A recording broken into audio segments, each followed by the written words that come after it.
இதில் கேர்ள் இருக்குது, ஆனால் அவர் என்ன சொல்கிறாரு, கேர்ள்ஸ் அப்படின்றது. அப்புறம் பார்த்தீங்கன்னா நீங்கள் இந்த சினிமாவில் இவர் வந்து அதாவது நல்லா இங்கிலீஷ் தெரியும்ன்ற மாதிரி அவர் இந்த வில்லேஜில் எல்லாருடையும் காமிச்சுப்பார். சரிங்களா?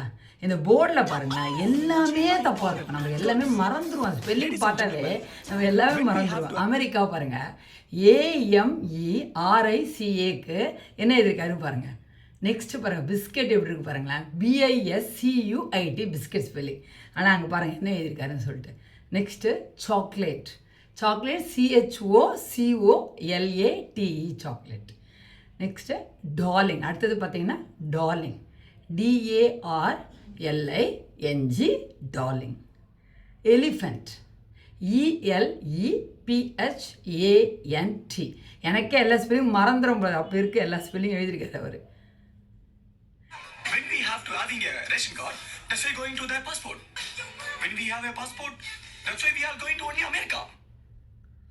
இதில் என்ன நான் புரிஞ்சுக்கிட்டேன்னா, ரேஷன் கார்டு இருந்தால் தான் பாஸ்போர்ட் வாங்கலாம், பாஸ்போர்ட் இருந்தால் நம்ம வந்து அமெரிக்காவுக்கு போகலாம் அப்படின்ற மாதிரி நான் புரிஞ்சுக்கிட்டேன். அதை எப்படி நம்ம இங்கிலீஷில் சொல்லுவோம், if you have a ration card you can get passport. If you have passport you can go to America.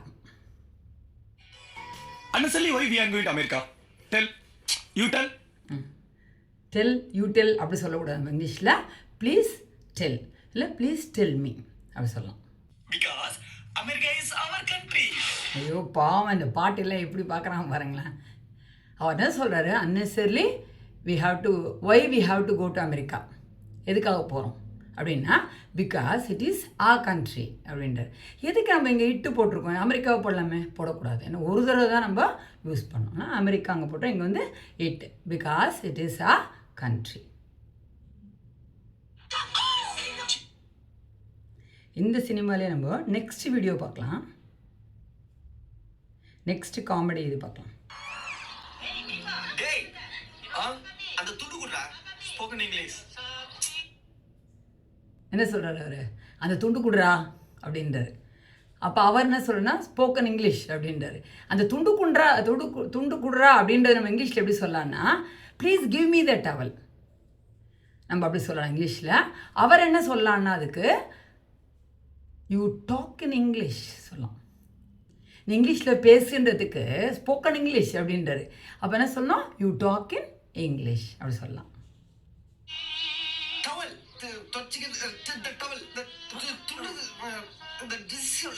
Touching towel. Touching towel. Take towel. Towel da. Very good. Come. Why da? You know. Na. Me know. Towel. Come. Towel come. Towel. Very good. இங்கே வந்து me know, you know, towel come, you go இதெல்லாம் சொல்ல வேணாம். I didn't call you, அதாவது உன்னை நான் கூப்பிடல, எனக்கு வந்து டவல் தான் வேணும். அதனால் you know, me know, come towel, come go இதெல்லாம் நம்ம சொல்லவே வேணாம். I didn't call you, I want towel, எனக்கு டவல் தான் வேணும் அப்படின்னு நம்ம சொல்லணும் இங்கிலீஷில். Towel, go. Yeah, go. Hey, she's not coming down. She is not coming down. நம்ம ஹீ ஷீலாம் எங்கே யூஸ் பண்ணுவோம், ஆண் இல்லை பெண்ணுக்கு நம்ம வந்து ஹீ ஷீ யூஸ் பண்ணுவோம். டவல்க்கெல்லாம் வந்து ஷீ இஸ் நாட் கம்மிங் டா அப்படின்றாங்க. என்ன இங்கிலீஷ் சொல்லியிருக்கணும், please give me the towel அப்படி சொல்லியிருந்தாவே அவன் போதும் இங்கிலீஷில்.